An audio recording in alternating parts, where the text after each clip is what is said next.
지금은요, 사울이 개인적으로 위기 상황이기도 하지만 민족적으로 이스라엘 백성도 위기 상황입니다. 대한민국의 대통령이 그리고 미국의 대통령이 개인적인 문제로 연루되어 만약에 탄핵을 당하거나 폐위를 당하거나 한 나라의 왕이 또 정부가 실각을 하게 되면 그것은 한 개인과 정부의 문제가 아니라 국가의 문제가 되죠. 그런 관점에서 지금 이 상황을 보면 사울 한 개인의 문제가 아니라 어찌 보면 이스라엘 민족적인 문제가 되는 겁니다. 자, 그런데 이스라엘의 이 민족적인 문제 앞에 하나님께서 이제 적극 개입하시죠. 그냥 내버려 두시진 않습니다. 될 대로 되라 라는 태도는 절대 아니십니다. 하나님께서 적극 개입하시는데 어떠한 모습으로 개입하시는지 우리가 좀 몇 가지 살펴보려고 합니다. 첫 번째요, 1절 맨 마지막 분, 내가 그의 아들 중에서 한 왕을 보았다라고 하는데, 이 보았다라는 말은 선택했다, 결정했다라는 말과 거의 동일합니다. 여러분들, 우리는 위기 상황 때 무엇을 봐야 됩니까? 하나님의 선택을 봐야 됩니다. 그리고 하나님의 결정을 봐야 됩니다. 그리고 하나님의 마음을 봐야 됩니다. 토요일 날 텐트 모임, 그리고 월요일 날 우리 남성 모임, 또 화요일 날 남성 텐트 지기 모임, 이렇게 소그룹에 계속 참여하면서 이게 소그룹이 이런 유익이 있구나라는 것들을 계속 느낍니다. 왜냐하면 제가 깨닫지 못한 것들과 우리 집사님 성도님들의 나눔을 통해서 그 풍성함이 우리 안에 느껴지는 거예요.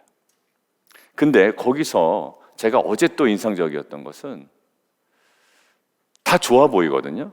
근데 한 집사님의 나눔이 다 좋아 보이고 이렇게 하면 좋겠죠. 그리고 또 그것을 가지고 계속 기도해 왔거든요. 근데 그 마지막에 한 나눔이 인상적이었어요. 하나님께서 정말 원하시는 뜻 가운데 내가 그것들을 좀 더 분별할 수 있으면 좋겠다라는 거예요.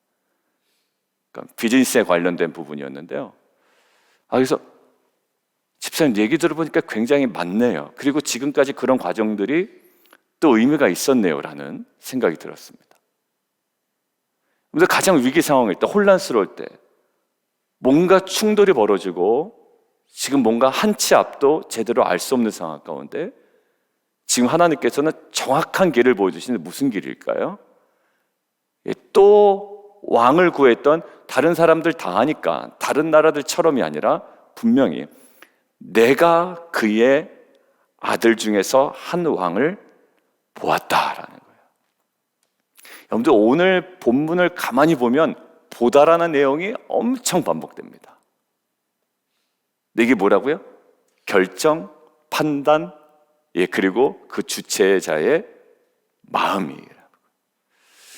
여러분들, 가장 위기 상황일 때 우리가 주목하기를 원하는 것은 이렇게 하면 저 사람의 마음이 움직일까? 이렇게 하면 상황이 회복될까? 이거 다 무엇일까요? 우리의 생각이죠. 우리는 습관적으로 그렇게 가게 되어 있습니다. 누가 옆에서 제동 걸지 않으면 늘 그렇게 생각하게 되어 있는데요, 오늘 하나님과 사무엘과의 관계 속에 사무엘로 하여금 내가 그의 아들 중에서 한 왕을 선택했다라는 거예요. 그러니까 민족적인 위기 상황권에 슬퍼하지 말라는 얘기예요. 그리고 사울 한 개인에 너무 몰입하지 말라는 거예요. 저는 이게 너무 남용돼서 차가운 공동체가 되지 않기를 원해요. 그래, 사울 지가 그렇게 했으니 내버려둬. 이게 오용되어서 차가운 공동체가 되기를 원치 않고요. 대신에 우리가 주목하고자 하는 것은 사울에 대한 차가운 냉대함이 아니라 하나님의 뜻을 분별하고 더 주목해야 되는 것에 우리가 더 나아가는, 그 자리로 나아가는 귀한 공동체가 되기를 원합니다. 자, 두 번째는요, 우리가 잘 아는 구절인데 7절 다시 한번 읽어보겠습니다. 시작. 여호와께서 사무엘에게 이르시되 그의 용모와 키를 보지 말라. 내가 이미 그를 버렸노라. 내가 보는 것은 사람과 같지 아니하니 사람은 외모를 보거니와 나 여호와는 중심을 보느니라 하시더라. 누구를 보고 이야기하냐면 엘리압입니다. 하나님의 멘트 중에 용모와 키를 보지 말라라고 하니까 용모와 키가 매우 준수했던 것으로 판단됩니다. 키도 크고 사울만큼인지 사울보다 작은지 모르겠지만 키도 크고 용모도 굉장히 왕다웠던 것 같아요. 용맹스러웠던 거죠. 내가 왕이 될 상인가? 뭐 이런 얘기도 있잖아요. 아마 그런 상이었던 것 같습니다. 그런데 용모와 키를 보지 말래요. 아까 1절에 뭐였죠? 내가 한 왕을 보았다라고 했죠. 근데 너 그거 보지 말라. 하나님의 마음과 그리고 하나님의 계획과 다른 것에 우리가 충분히 마음 둘 수 있는 이 요소들이 있다라는 거예요. 하나님이 보셨잖아요. 근데 하나님이 보신 그 지점으로 나아가지 못하게 하는 나의 바라봄이 있죠. 그것이 뭐라고요? 외모, 용모라고 오늘 나와 있지만 그 모든 가시적인 것들입니다.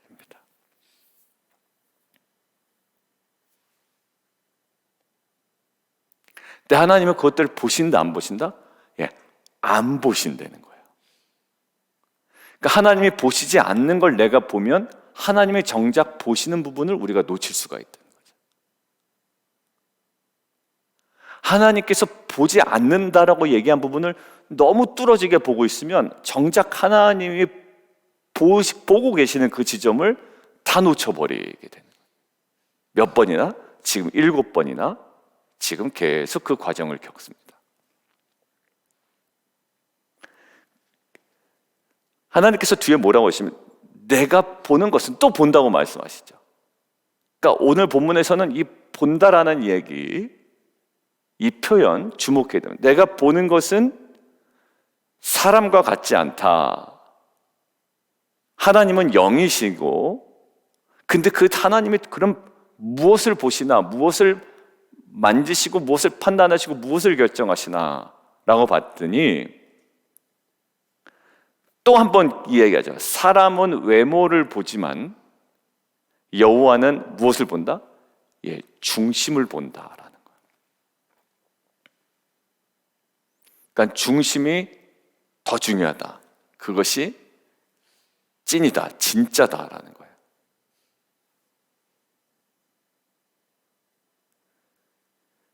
그런 관점에서 다윗을 보면 어떤 인물입니까? 아버지의 관점에서는 전혀 왕과 어울리지 않는 인물이었던 거예요. 뭐 이게 지금 사무엘이라는 사람들이 오면 평안으로 오셨습니까? 라고 벌벌 떨 정도의 이야기인데 지금 막내는 딴 데 가 있죠. 그러니까 아버지의 관점에서는 외면당한 다윗에게는 하나님이 보시는 뭐가 있었다? 중심이 있었다라는. 자, 다윗에게 뭐가 있었어요? 중심이 있었어요. 하나님이 보시는 중심. 왜? 하나님이 그 앞에 얘기하셨기 때문에. 그냥 아무나 골라서 키우신 게 아닙니다. 그러니까 우리는 내가 연약하기 때문에 하나님께서 나를 쓰셔. 반만 맞고 반은 틀려요. 그러니까 대충 묵상하면 그렇게 될 수도 있습니다. 연약한 자를 쓰시는구나. 아니요. 지금 오늘 멘트는 전혀 그런 멘트 없습니다. 연약한 자를 쓰셔서 막 굉장히 어떻게 보면 또 들장미소녀 캔디로 자기를 그냥 덧입는 경우가 있어. 나는 이렇게 연약하니까 하나님께 쓰시겠구나. 하나님께서는 들장미소녀 캔디를 좋아하시는 게 아니라 중심을 보신다는 거예요. 그러니까 내가 약해서 나를 좋아하시는 게 아니라 세상에 약한 사람 한두 명이 아닙니다. 강한 사람도 많지만 약한 사람도 많거든요. 근데 강하고 약함을 떠나 하나님께서 그것도 다 외모죠. 근데 뭘 보신다고요? 중심을 보신다고요. 가난하든지 부하든지. 그러니까 기독교가 너무 한쪽으로 매몰되기 시작하면 그러니까 자기를 어떠한 그 눈물의 대상으로 비련의 주인공으로 삼아놓고 이런 비련의 주인공인 나를 하나님께서는 극적으로 사용하시겠구나라는 드라마를 쓰려고 하는데 하나님은 호락호락하지 않으십니다. 하나님은 어디를 보신다? 드라마를 쓰시는 분이 아니라 중심을 보시는 분이다. 근데 이것들을 묵상하는데 그래, 중심, 마음 이럴 수는 있는데요, 이것과 관련된 좀 다른 본문이 있을까라고 했는데 하나 이제 좀 이렇게 기억에 가물가물한 게 있었어요. 그래서 찾아봤어요. 잠언 31장 한번 찾아보실래요? 잠언 31장 30절. 자, 같이 한번 읽어볼까요? 시작. 고운 것도 거짓되고 아름다운 것도 헛되나 오직 여호와를 경외하는 여자는 칭찬을 받을 것이라. 이거예요. 고운 것, 여자에게 고운 것이 얼마나 중요합니까? 그렇죠? 그리고 아름다운 것, 왜 안 중요하겠어요? 그런데 잠언에서 한 그 여성, 지금 르우벨 왕을 훈계한 장엄과 현숙한 아내에 대해서 지금 설명하고 있는데,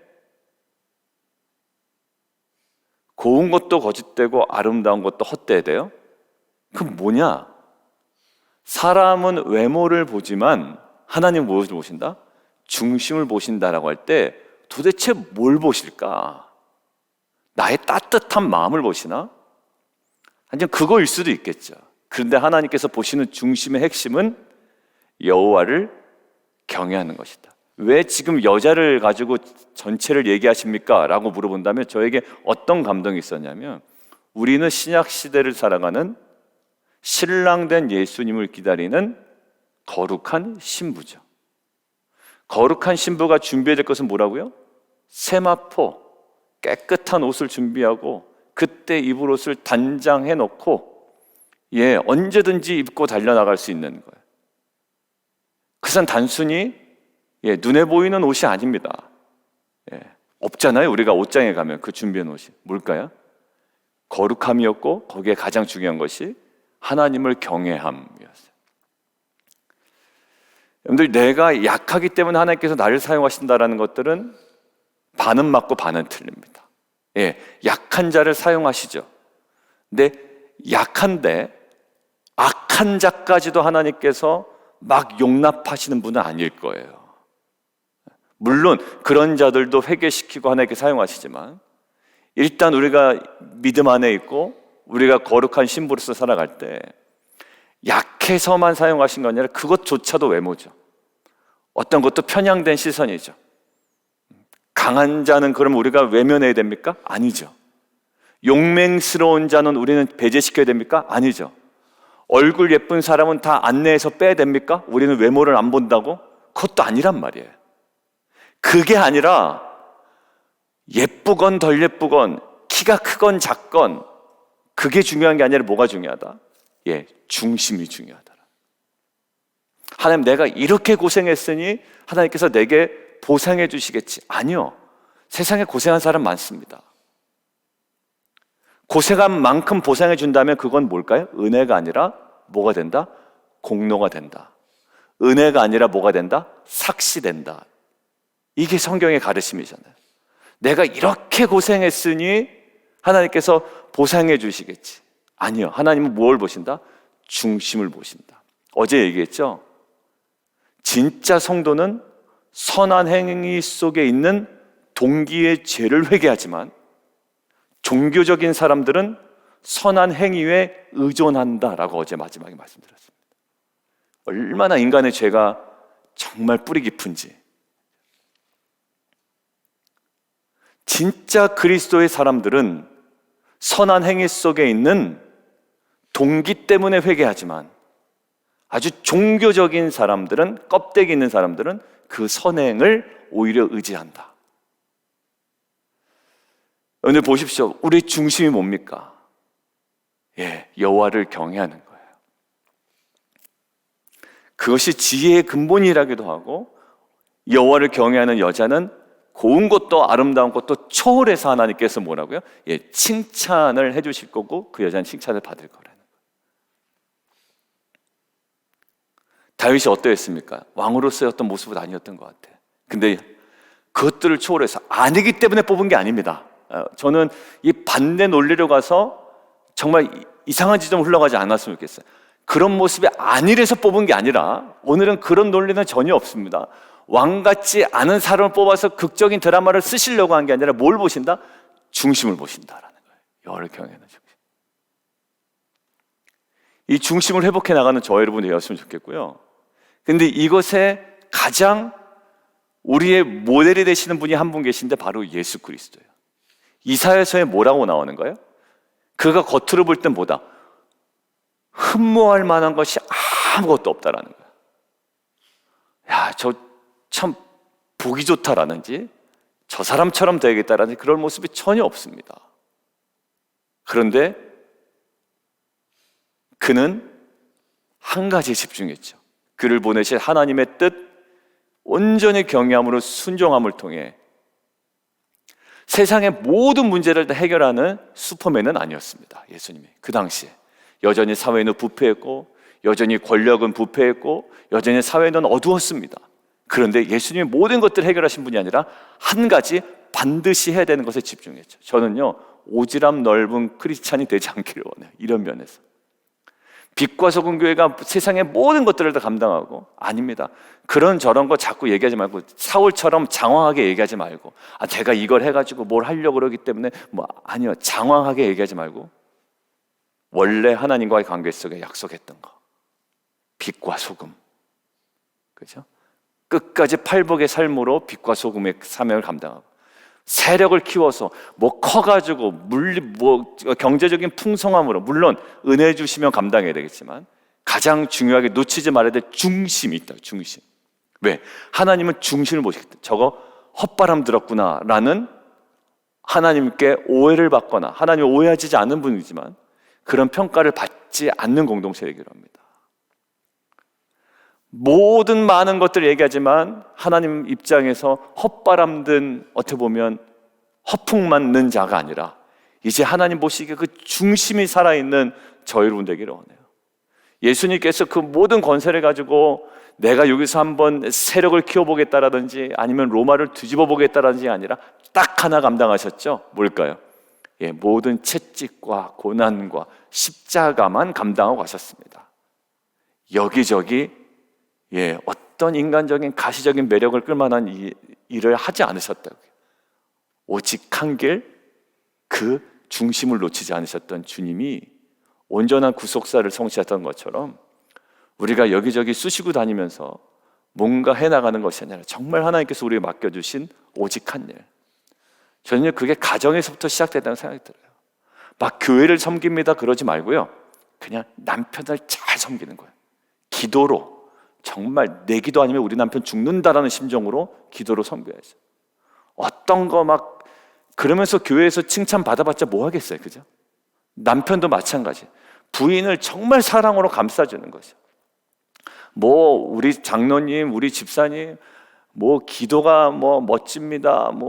여러 가지 될 수 있지만 여러분들 가장 중요한 거, 거기서 우리 아내를 향한 온전한 사랑, 이것부터 회복해 나가는 거죠. 중심, 가정에서 내가 지켜야 되는 중심이 무엇인지. 왜? 하나님은 중심을 보시니까.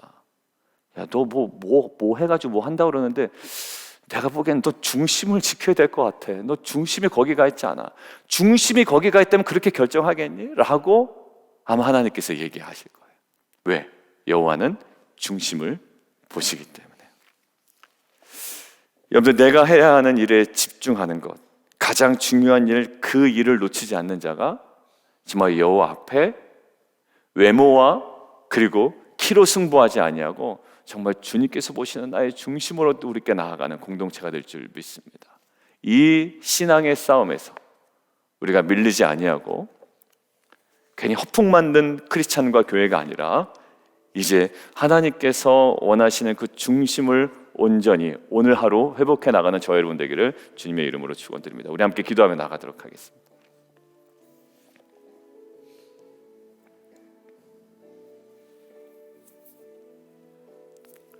우리 함께 좀 기도하기를 원하는데요, 외모를 바꾸고 말투를 바꾸고 또 옷을 바꾸고 또 집안의 분위기를 바꾸고 여러 가지 많은 걸 해야 됩니다. 근데 중심을 바꾸지 않으면 안 돼요. 결국 가장 중요한 중심, 그게 다른 것들을 다 가로막더라고요. 사람들이 인물도 번듯하고 한데 어떻게 저런 일을 했을까라고 하는 거 뭘까요? 중심이 무너졌기 때문 아닐까 싶어요. 사순절 첫날입니다. 하나님이 돈이 없으신 것도 아니고 능력이 없으신 것도 아닙니다. 오늘 볼까요?